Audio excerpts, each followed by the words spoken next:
මේ දවස්වල අපි ජාත්‍යන්තර කීර්තිදර බල්ලෙක් ගැන කතා කරනවා. ඒ තමයි ආලෝකා. ඇත්තටම ආලෝකා නිසා සාමපාගමනට ආලෝකයක් ඇති වී තිබෙනවා කියලා හිතන්න පුළුවන්. මේ අනුව මම කල්පනා කළා ලෝක ඉතිහාසයේ වඩාත්ම ජනප්‍රිය වූ බල්ලන් කවුරුන්ද කියලා. ලෝක ඉතිහාසයේ වැඩිම ජනප්‍රිය බල්ලා කවුද? ඔබ හොයන්නේ ආදරය සහ පක්ෂපාතීත්වය නම් ඒ හචිකෝ.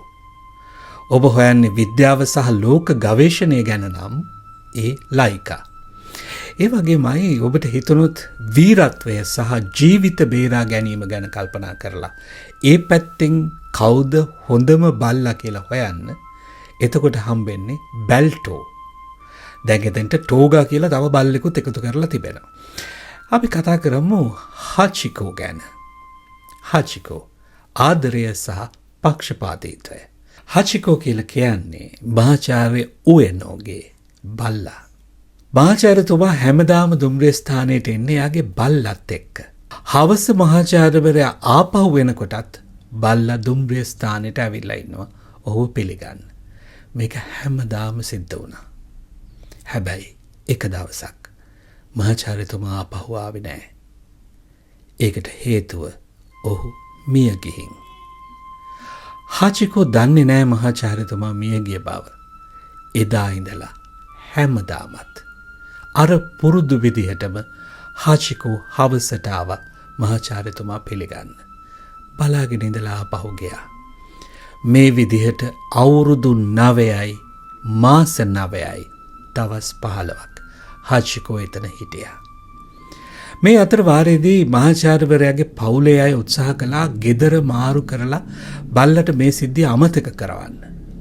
නමුත් හචිකෝ ඒ ගෙදරිනුත් පැනලා ආවා. මේ කතාවේ තව ලස්සන කොටසක් තියෙනවා. හචිකෝ මෙහෙම ඇවිත් හැමදාම බලාගෙන ඉන්නකොට ඒක ප්‍රසිද්ධ වුණා. ජපානයේ පුවත්පත්වල ඔහු ගැන ලිපි පළ වෙන්න පටන් ගත්තා. 1932 ජපානයේ ප්‍රධාන පුවත්පතක හචිකෝගේ මේ පක්ෂපාතීත්වය ගැන ලිපියක් පළ වුණා. මේ ලිපියෙන් තමයි හචිකෝ ගැන රටේ ලොකු ආන්දෝලනයක් ඇති වුණේ. අද වෙනකොට ජපානයේ සංචාරක ආකර්ෂණය දිනාගත්ත ප්‍රතිභාවක් තියෙනවා. ඒ තමයි හචිකෝගේ ලෝකඩ ප්‍රතිභාව. මේක මේ දුම්රිය ස්ථානයේ අසල හැදුවේ 1934 දී. ඒක විවෘත කිරීමේ උත්සවයට හචිකෝත් ආවා.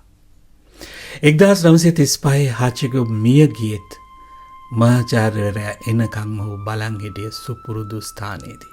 හචිකෝ මිය ගියාට පස්සේ ඔහුගේ සිරුර ජපානයේ ජාතික කෞතුකාගාරයේ තැන්පත් කරලා තියෙනවා.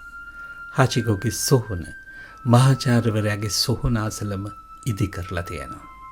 මේ තරම් ලෙන්ගතු බල්ලෙක් පිළිබඳව ඉතිහාසයේ වෙන සාක්ෂියක් හම්බ වෙන්නේ නැහැ. කොහොම හරි ඉතිහාසයේ ජනප්‍රියම බල්ලන් අතර තාමත් පළවෙනි තැන හචිකෝ ඉන්නවා කියලා තමයි මම විශ්වාස කරන්නේ. මොකක්ද ඔබ හිතන්නේ?